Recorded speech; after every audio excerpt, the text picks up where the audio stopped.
family farmers, ranchers, and rural communities. Online at montanafarmersunion.com.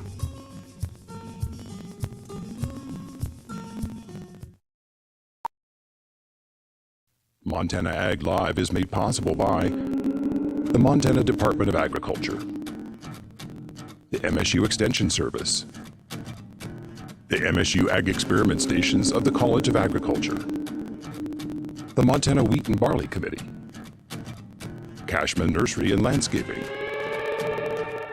the Northern Pulse Growers Association, and the Gallatin Gardeners Club.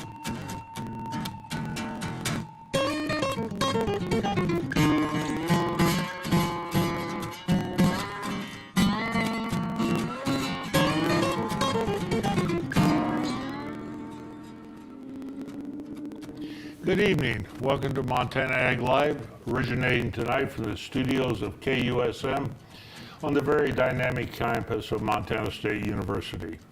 I'm Jack Reisman, professor of plant pathology, retired for many years. I'm happy to be your host this evening. In keeping up with the spring theme that we introduced several weeks ago, we're featuring women who have had major impact in agriculture here in the state in many different aspects. And we have a special guest this evening, and I'll introduce in a moment, that I've known for probably 30 plus years. I hate to admit that, but it's been quite some time.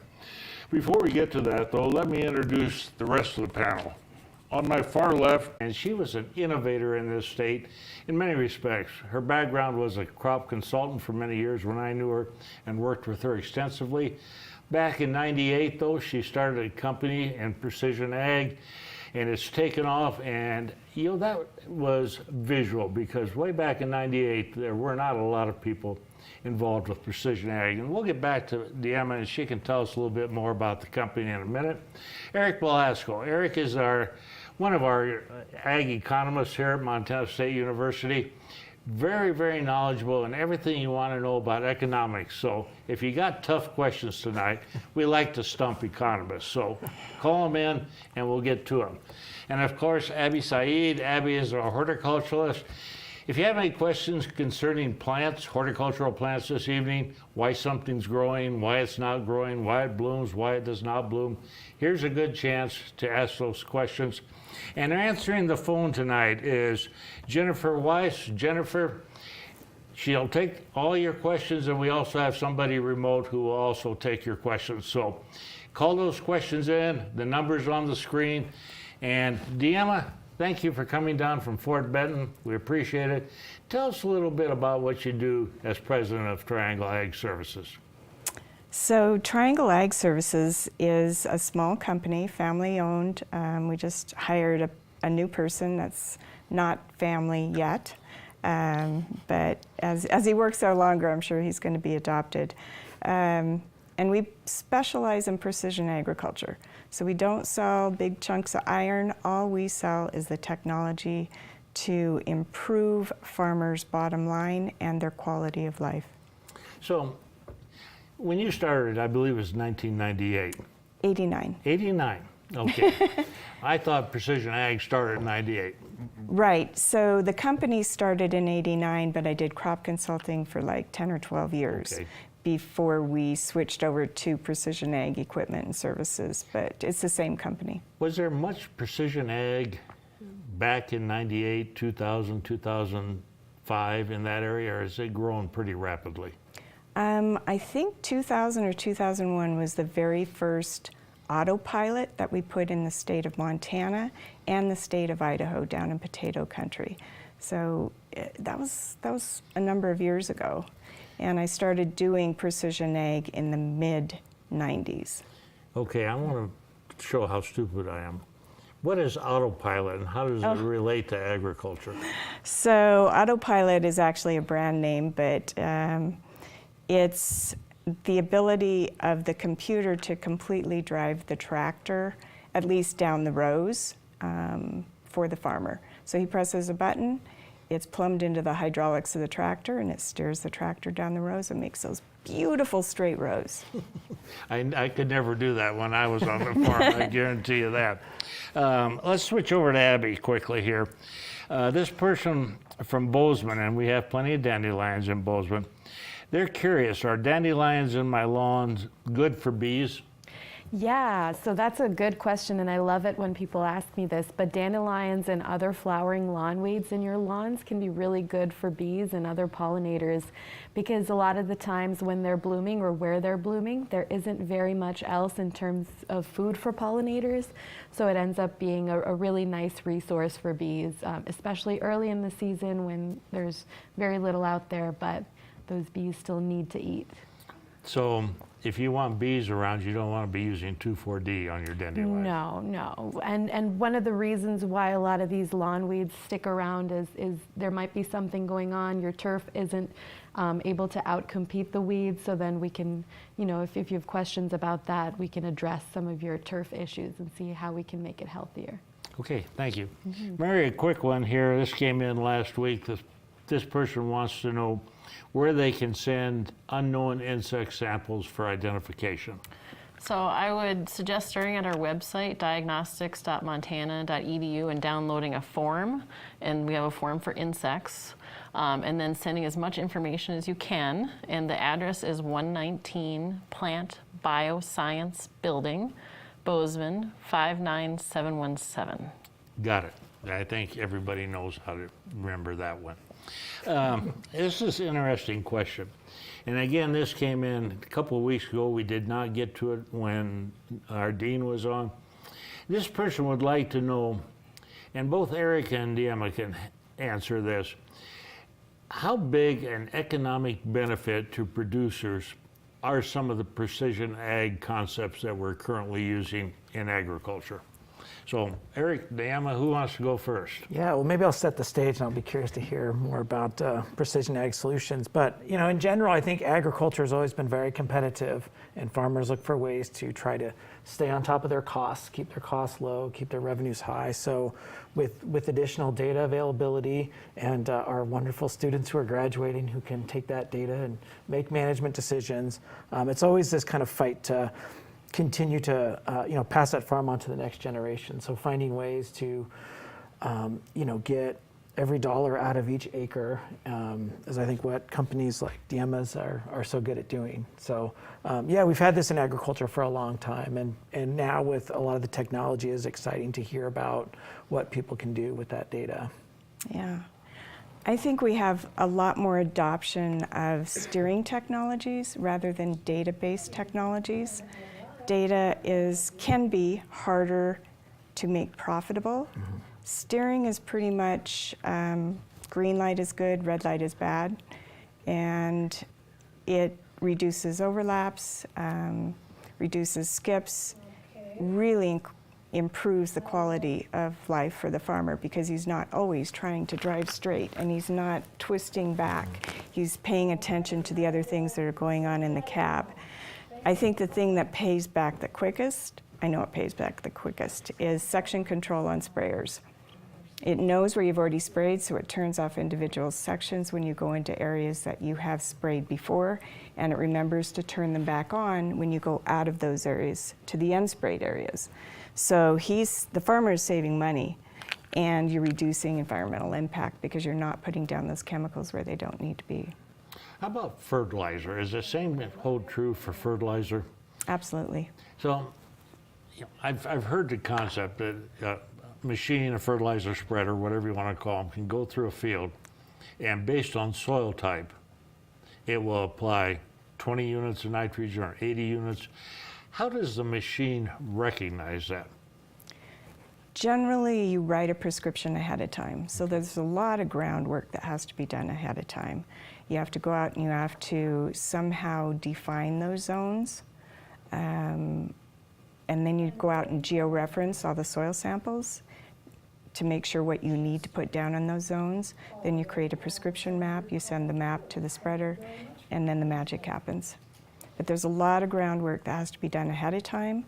Once again, it's a data-based technology, and so it's tougher, but there are paybacks. That technology just fascinates me compared to when you just used to put the lever down and drive as fast as you wanted and put 60 units over the whole field and not worry about it. I can see where that saves producers a lot of money right now. And on that note, we had a question last week. Why are fertilizer costs so high? Eric, you want to jump on that? Well, so fertilizer prices have been going up for a while.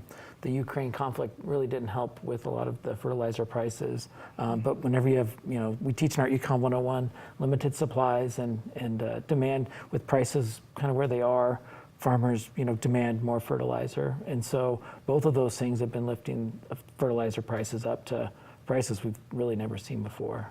Yeah, I'm shocked when I bought a bag of lawn fertilizer the other day, which reminds me, when should I fertilize the lawns? Yeah, that's a good question.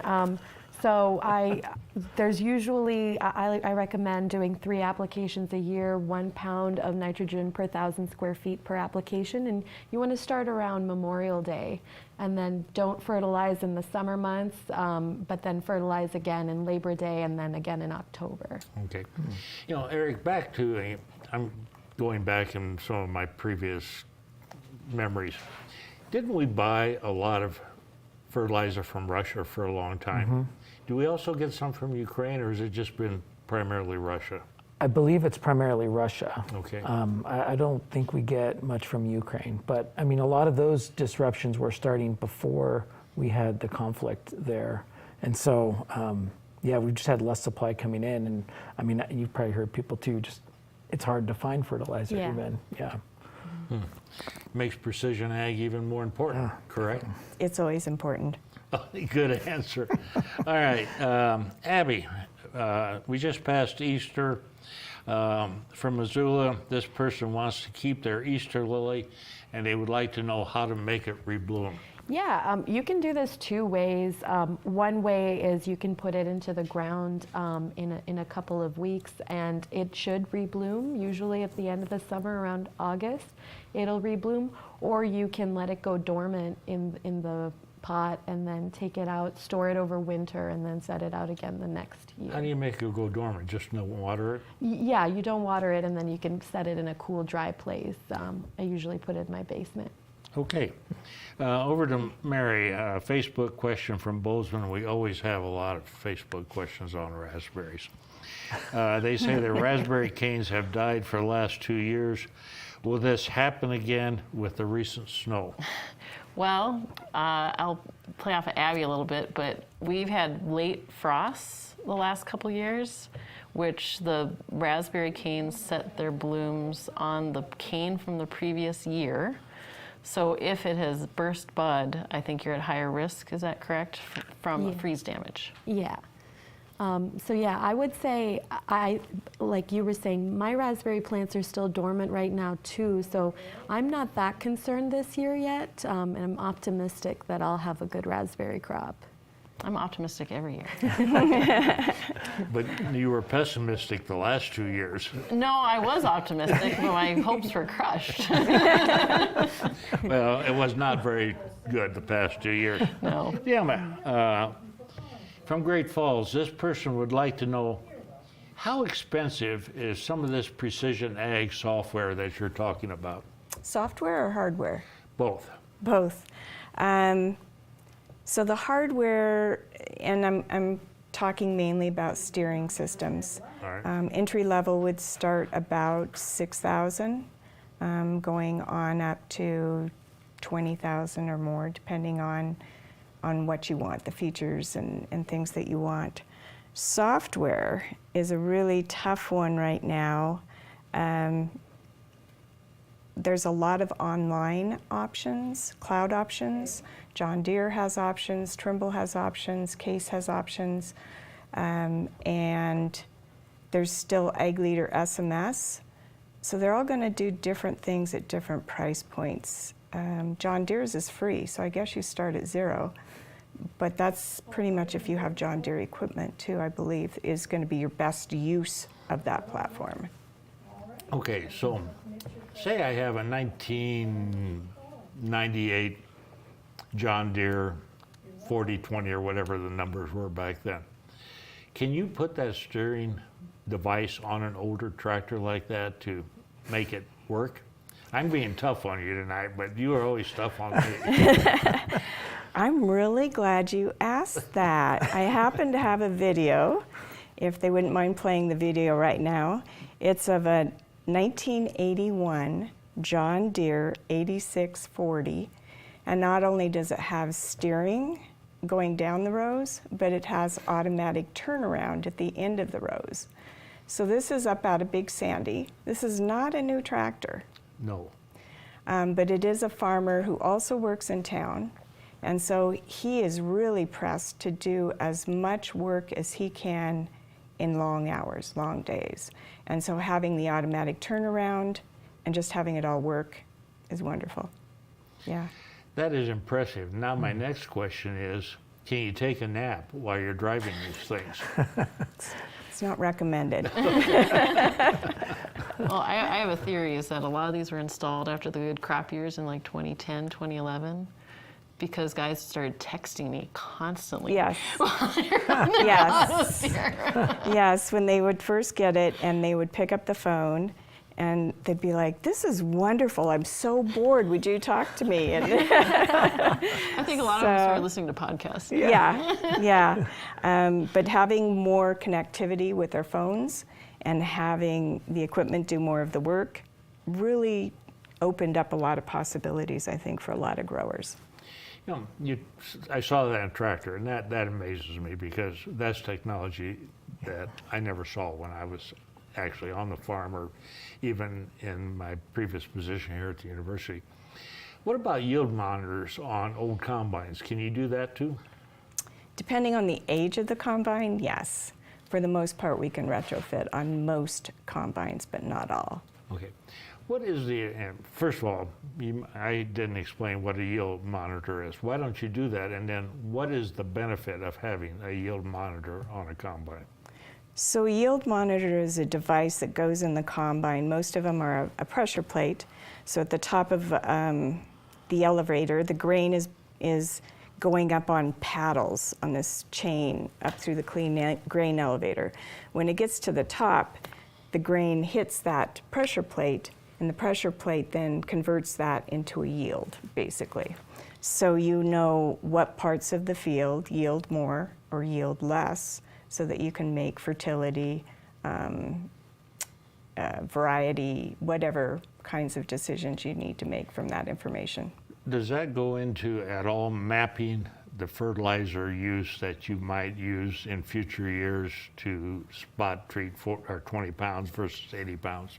It's definitely part of that equation. It's also part of measuring your results. So when you're doing variable rate, it's always good to leave a check strip of maybe that 60-pound flat rate. And what's the difference in a flat rate versus a variable rate over a whole strip of the field? Okay, interesting. Let's move over to Abby. This is a Facebook question.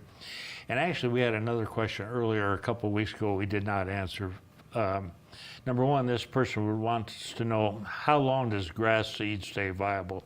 I'm thinking years probably. And then earlier we had a similar question about vegetable seeds that they have stored inside. Have at it. Yeah, so it depends on the seed, it depends on the storage conditions. It's hard to say definitively how long seeds will be viable, but one of the things that I recommend people to do is a germination test. So you put some of the seeds in a wet paper towel, and then you see how many will sprout in a week or two, and you can use that to kind of decide what your seeding rate's going to be. So if you only have 2 or 3 out of 10 seeds, you might want to get new seed at that point.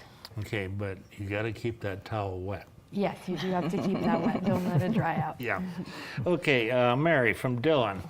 This person has heard that China has restricted some spring wheat from the Pacific Northwest area, due to ergot, which is a disease that you have a sample of here.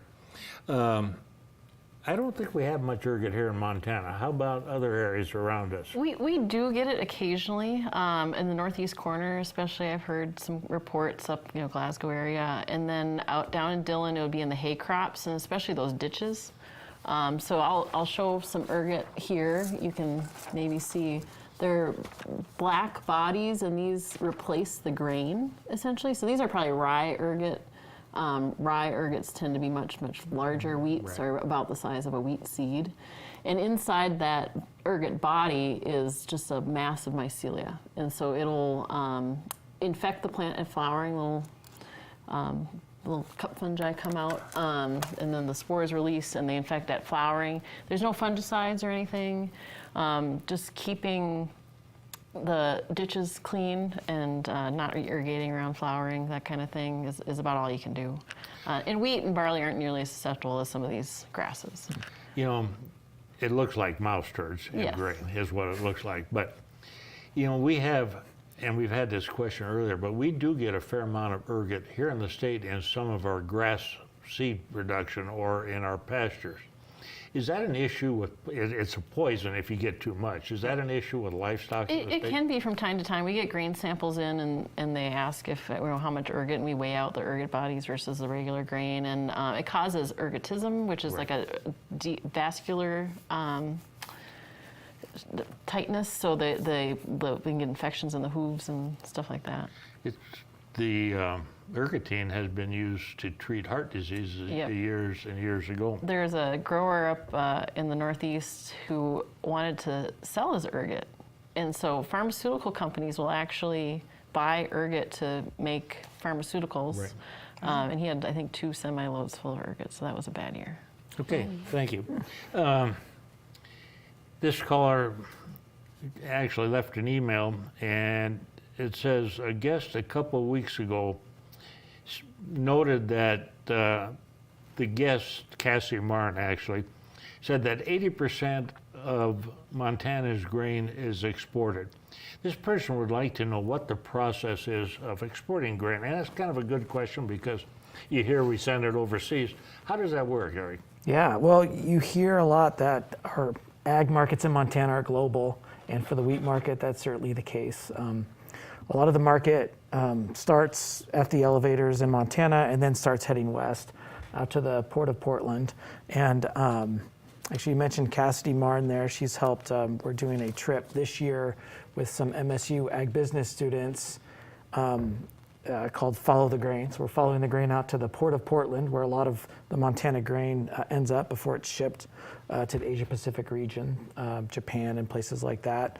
And so, you know, these 8 ag business students and I, we're going to drive and, you know, see the trains that take the grain out to the port, as well as some of the inland barging system, which if you're growing grain in eastern Washington, you're using the barges to go out there. And so, you know, it hits that port and then gets loaded onto ships and heads out to all countries in Asia Pacific.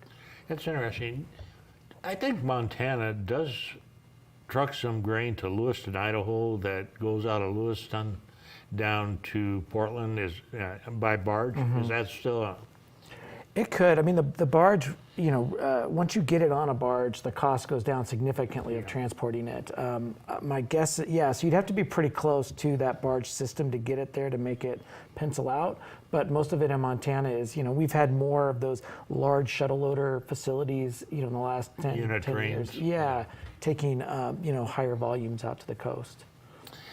Is there a unit train facility in the Fort Benton area?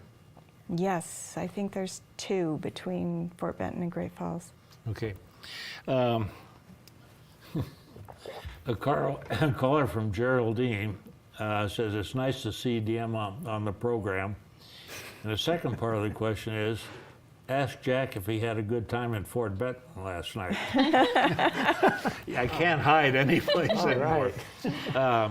Yeah, I was at a conservation event in Fort Benton last night, had a great time. And I'll put a plug in for Fort Benton. For a lot of people in Montana, they may not know where Fort Benton is, may not have ever been there, but if you want a nice weekend trip or even one night stay, Fort Benton has excellent food, excellent drink, good accommodations, and a ton of history. It's the area that was settled through the steamboat era, and boy, the history is just great there, and the people are wonderful. So, no, the Fort Benton Chamber of Commerce has not paid me to say that, but it is a great little town. So, if you want a vacation, check in there. And yes, I did have a good time there last night. Abby, we want to know, and this is from Prey, why their forsythia is not blooming. Yeah, so like Mary and I were talking about, in the past couple of years, we've had those late season hard frosts in the springtime. So winter injury can be a reason that your forsythia might not bloom because the blooms are on 1-year-old wood, and so if those buds have been damaged, it might not bloom. Or improper pruning. So if you've pruned them too late and you've pruned out some of the buds, that could be why. Sometimes if you have too much nitrogen, that's going to encourage the green leafy growth and not really encourage those buds and blooms. So it could be a combination of things going on. Okay, thank you. Deanna, excellent question here. What's involved in converting a 20-year-old tractor to auto drive? It depends on which auto steer system they want. We have everything from a friction steering, which is bolting a motor onto the steering column. It's got a little foam wheel like is on remote cars. It rubs against the steering wheel and steers it. It sounds like a joke, but it works, and there's thousands of them out there. That is the entry-level system. And then the next step up would be to take that motor, turn the motor into a donut motor, pull your steering wheel off, there's a hub adapter, the motor will go on, and then a steering wheel will go on the top of that. And that is more responsive, better performance. And then your more advanced ones are hydraulic. Okay. So a 20-year-old tractor, you probably won't do hydraulic. But the system that we looked at on the video, where it was steering those nice straight rows and turning around on the end, that was the donut motor. You know, I'm fascinated by all this technology. My question is, what percentage of the growers, say in the triangle, which is Shelby to Great Falls up to Havre, what percentage of the growers did you estimate are using precision ag technology right now? Once again, to focus on the steering and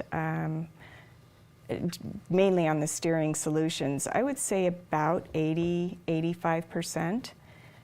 But what surprises me is every year we get people who are buying their very first system.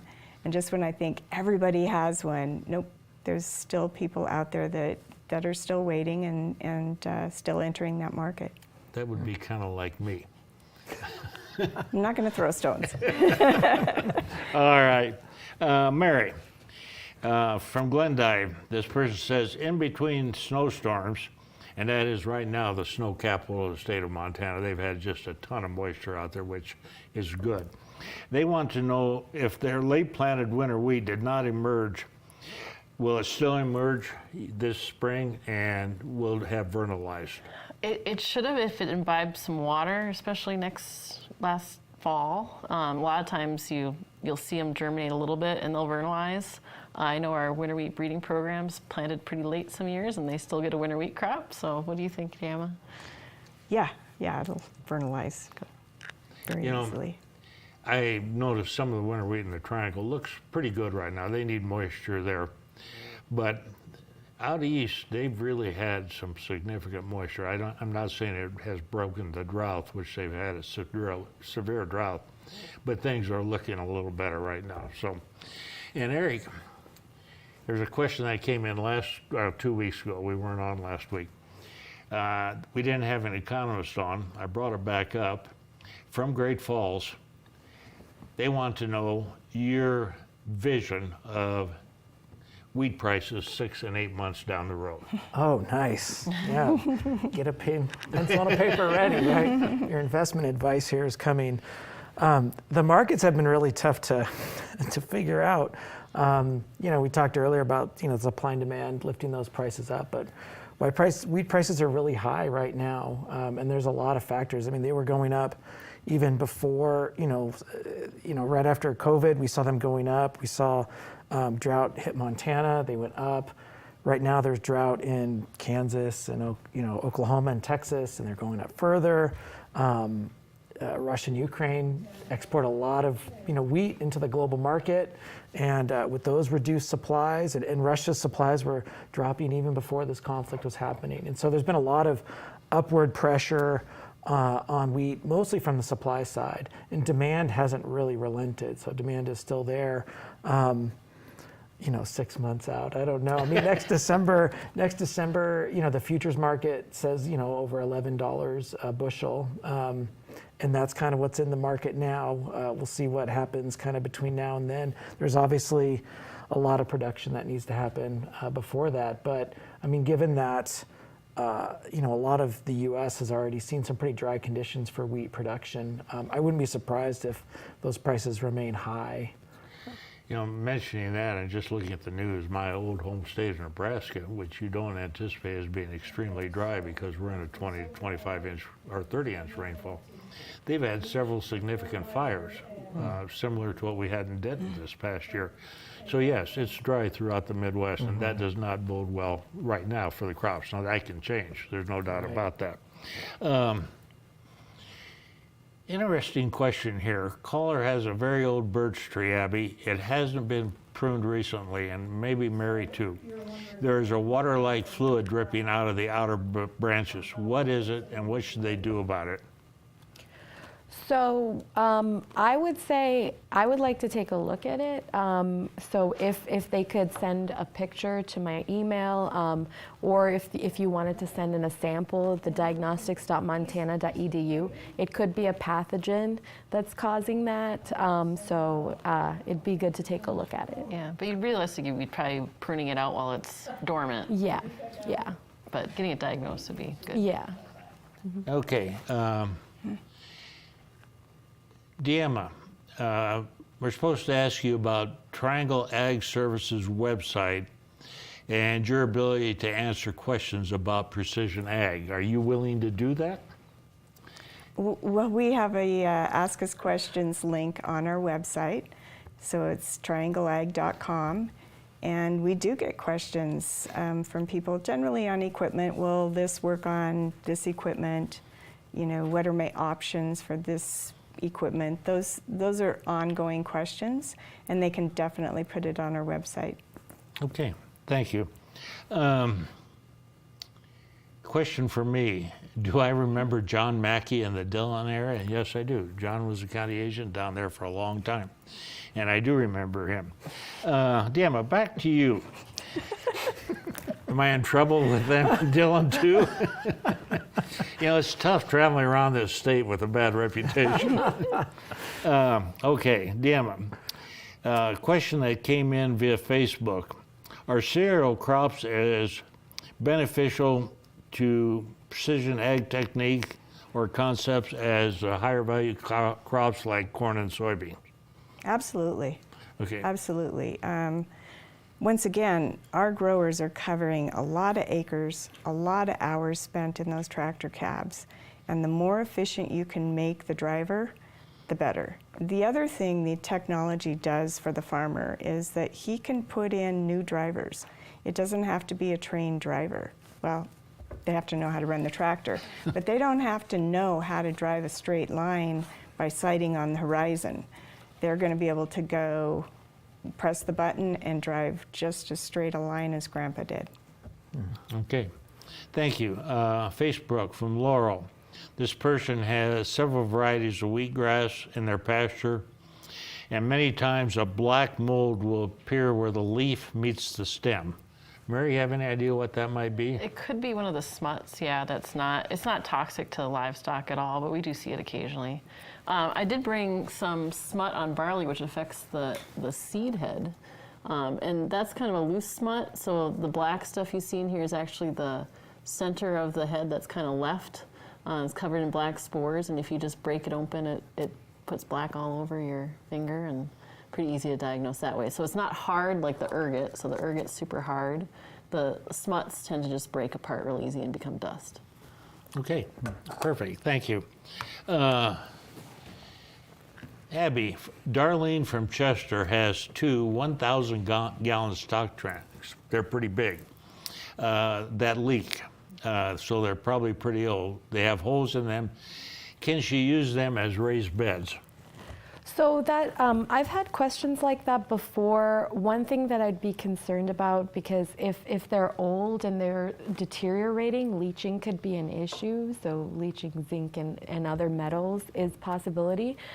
They can be used as raised beds, but I would recommend lining them first before using them as raised beds, especially if they're older.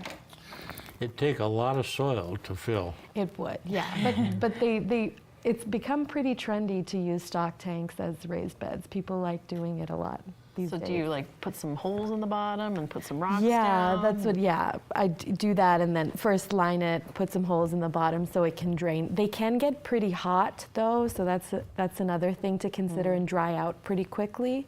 So we have to keep up with the irrigation pretty well, but You they plant something look around it cool. for shade, or Yeah, you can do that. Yeah, you can do that. Okay, thank you. Eric, a Facebook question. Not only are grain prices up, but food prices have skyrocketed. Do you see any chance that these may bottom out or become less prevalent? Yeah. Well, I feel like for the last year I've been saying, a couple months from now they'll come back to I keep pushing that forecast out. But no, I mean, like I said earlier, there are so many things that are sort of lifting up wheat prices, and a lot of the other commodities have experienced similar things where you have, adverse weather and demand is strong for a lot of products. And so prices are going up, and especially at the retail side, a lot of the additional costs that are seen, like when we go buy food at the store, a lot of those costs go up because, the labor costs, we've all seen those going up, and there's the expense for transportation and logistics. And so, we've seen a lot of high prices. Last year it was about 8.5% of inflation on food. And, I've seen some projections that say, well, it should kind of calm down to about 5% by the end of the year. But again, I feel like we've been saying that, for a while. Really, I think what needs to happen is, the supply chain needs to sort of, get through. And, what's happening in Ukraine is also, interrupting, but we have, shutdowns in different areas. And so anything that's going to slow the global flow of food, even though it's not here in the U.S., it's going to, raise those food prices. And so, the Fed is taking some actions now to try to, keep inflation down. And so, I don't know, we'll kind of see where we are by next year. It's hard to imagine it going much higher than where we are right now. But I'll probably get criticized for saying this, but food prices in the U.S. are still quite reasonable compared to much of the world. Yeah, well, yeah, and I think the reason you say that is, the amount that U.S. spends on its food is still pretty low. I mean, we definitely complain about it. But yeah, in other countries, it becomes a much bigger issue, certainly when those food prices, and they're seeing the same food price issues that we're seeing as well. Okay, thank you.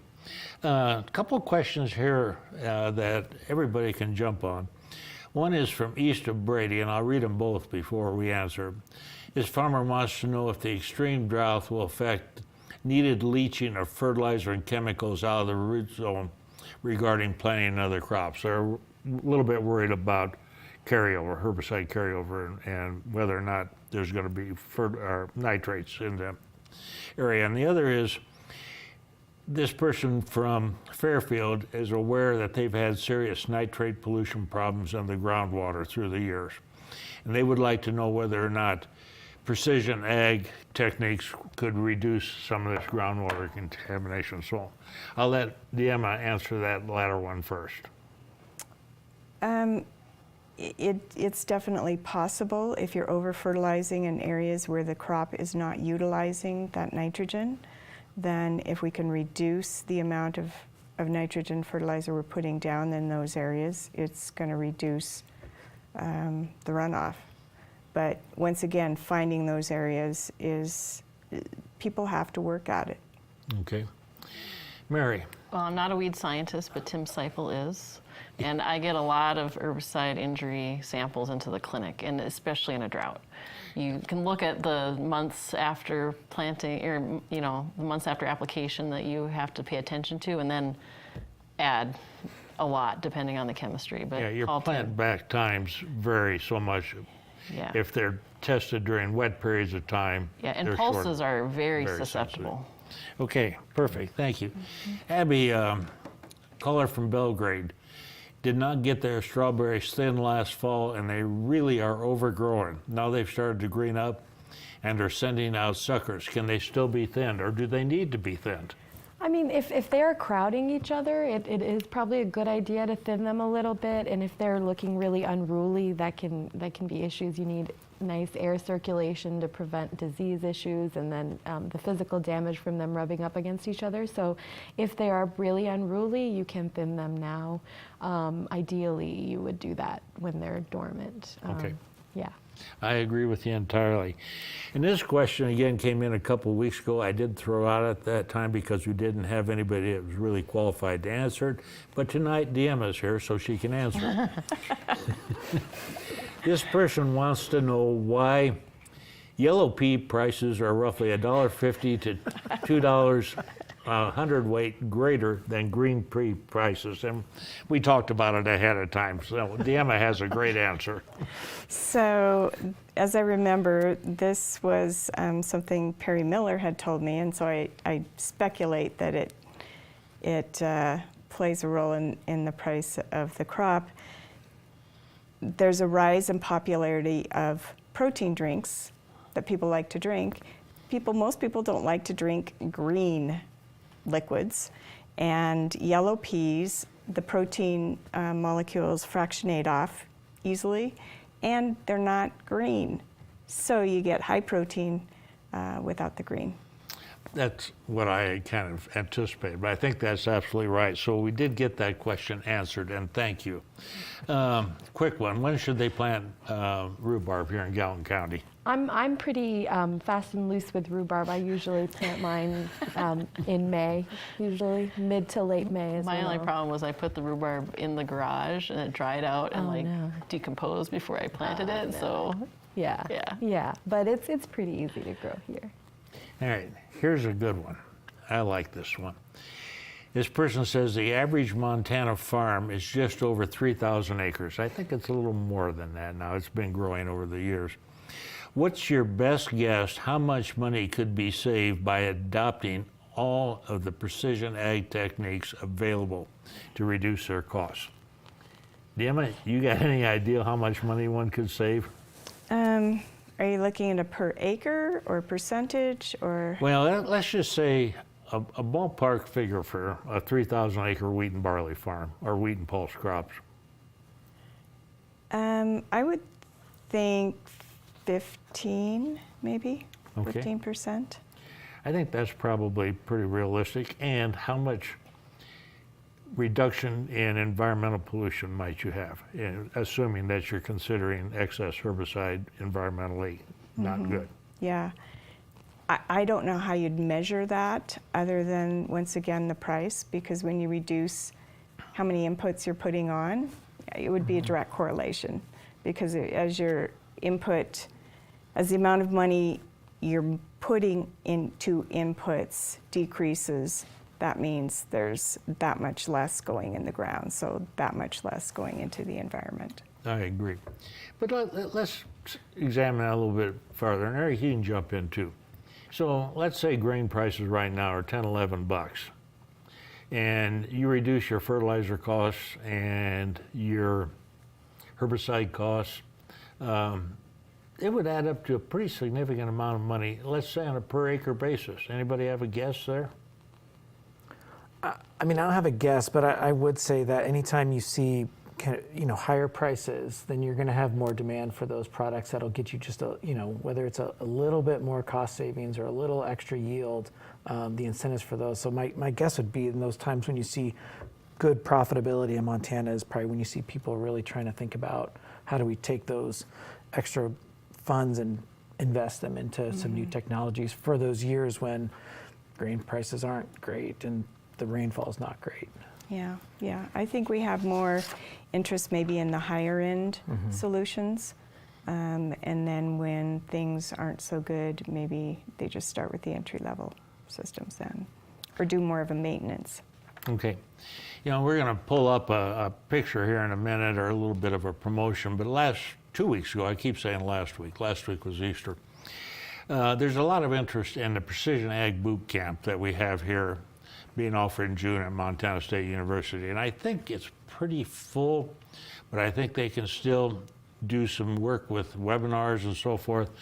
So if Paul could pull that up, which he just did, you can contact Robin Happel at 994, I think it's 2132, to get more information on this. And if this is really popular, and I assume it will be, because the demand has been great. I'm sure there'll be more of them down the line, right, Mary? Yep, I hope so. Yeah, I think so. It's, I think, geared right now for people not my age, in other words, younger people. I think it's undergraduates. Undergraduates and so forth. But, you know, as we move more and more into precision agriculture, it's these type of programs. And yeah, man, you might even get involved with teaching some of these because your knowledge base is really, really good. I'm impressed with it. Mary, from Richland, if we get significant moisture, what is the ascochyta risk on chickpea? And first of all, tell them that ascochyta can be devastating on chickpea. Yeah, ascochyta blight can melt chickpea. Literally, you can go in days to nice green crop to not a whole lot. It defoliates the crop. It also can infect the pods, and you can see these very characteristic target-shaped spots that the lesion expands. And at this stage, it'll infect the seed, and then the seed will contain the pathogen. So that can be one way you get the disease. The other way is you either had the disease the previous year in that field or your neighbor did, which hasn't been a huge issue the last 3 years. We haven't had enough moisture to facilitate ascochyta blight. We recommend rotating out of chickpeas for 3 years just due to ascochyta blight risk and secondarily the root rots as well. That said, we've had drought for 3 years, so I think the risk is pretty low this year. But check your seed, make sure it's clean. Always use a seed treatment. You know, that can change so rapidly. You get a wet period or some moisture moving down from Canada, spore showers. We've seen that before. We have seen that before, and they can just wreck a crop. There's no doubt about that. From Geraldine, Deanna, do you miss crop consulting? You probably know who this came from. Sometimes I think my favorite part of crop consulting was being out in the field maybe at 7 a.m. and so it wasn't really hot and the ground was just warming up and you dig in that soil and it smells so good. And the view is awesome because you're out in the middle of some field in the middle of the Golden Triangle. And yeah, that's pretty nice. It is pretty nice. Pretty nice. And you probably prefer that to sitting in your office and playing with your click.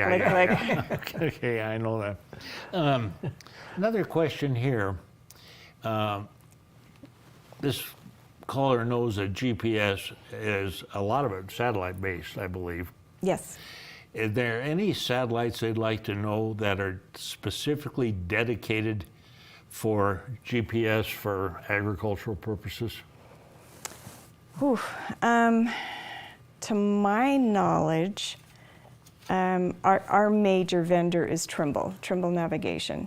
Trimble is technology-based. That's what their company is, and agriculture is one of the applications they have for their technology.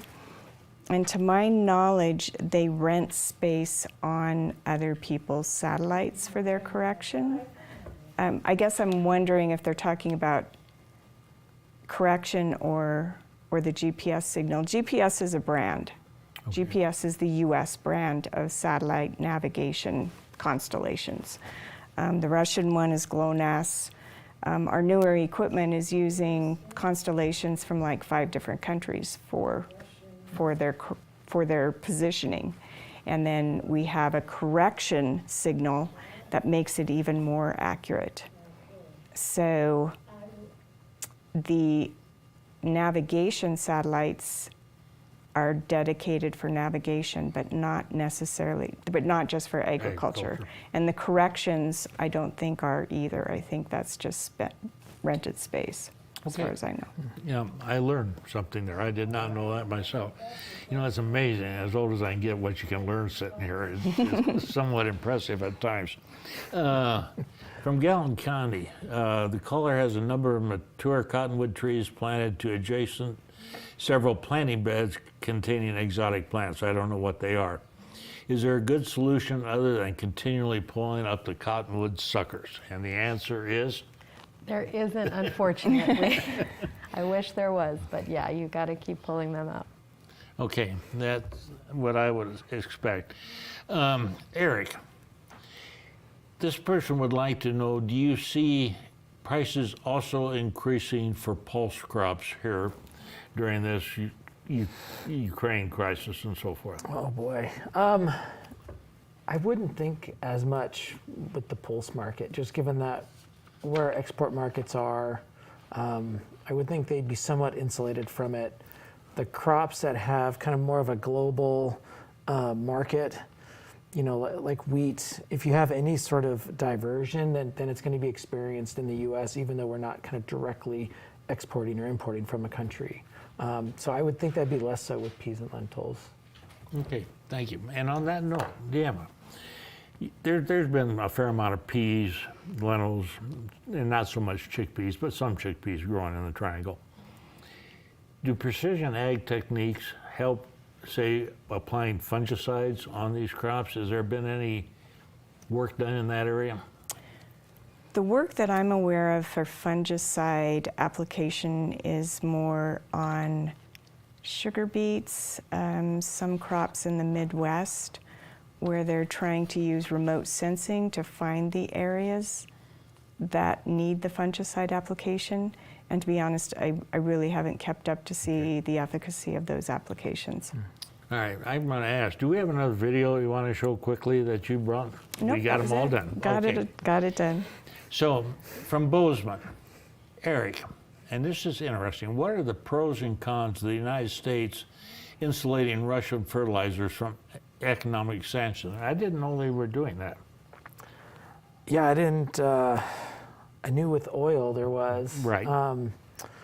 Yeah, so there's sort of a trade-off. Economists love to use that word trade-off, but if you're kind of using a political instrument to limit trade, which might be desirable or might not be, then that's certainly going to drive up prices. We've seen that in the oil market where you had, a lot of countries, not importing oil from Russia, and so you saw some of that result in higher fuel prices in different countries. So yeah, you can definitely have that happen. This question came in 2 weeks ago, and I threw it out then, and we weren't sure, so I'm going to ask Deanna the same question. This person wants to know when we expect to see autonomous tractors. Yes, I am very excited for autonomy. Once again, it depends on how you define autonomy. Is it, completely these tractors out there with nobody in the cab, nobody in the field? John Deere released an autonomous tractor, four-wheel drive articulated, I believe, for the market this year. And the steps that we're taking, like the video that we showed, those are the steps to full autonomy. And so while all the farms might not be completely autonomous, I see more and more people going down the path towards fully autonomous, just like we are with our vehicles. We have cruise control and different sensors and stuff on our vehicles now. The tractors are going to go the same way. We're just going to keep adding and adding and adding. Does that steering system reduce fuel costs? Is there any data on that out of curiosity? I guess I'm not aware of it. Okay. All right, Abby, it's gardening season, according to this person here in Gallatin County.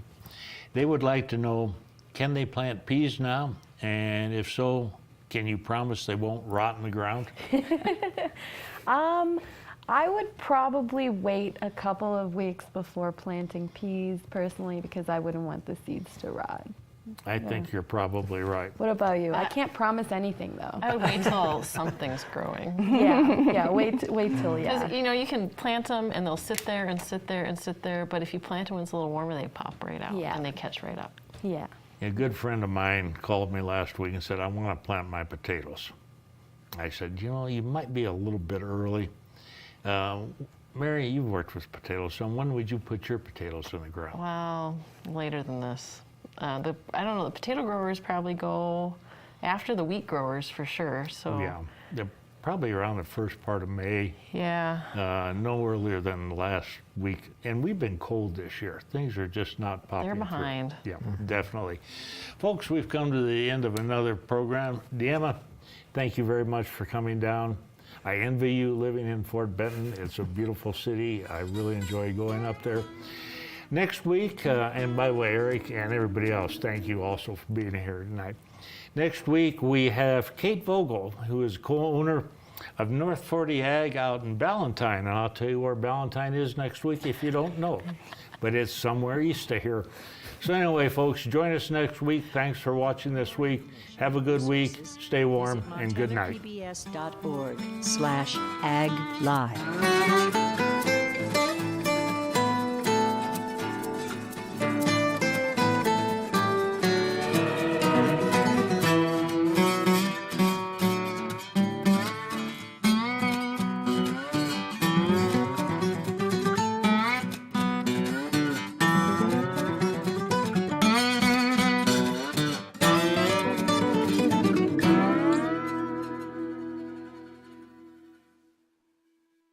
Montana Ag Live is made possible by the Montana Department of Agriculture, the MSU Extension Service, the MSU Ag Experiment Stations of the College of Agriculture, the Montana Wheat and Barley Committee, Cashman Nursery and Landscaping,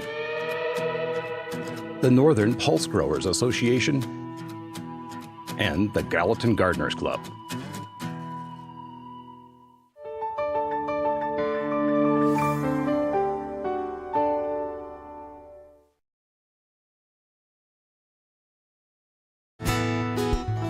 Programming on Montana PBS is made possible in part by viewers like you, the friends of Montana PBS. Thank you. And by the Montana Nursery and Landscape Association, a trade association of horticulture professionals who can assist with yard, gardening, and outdoor space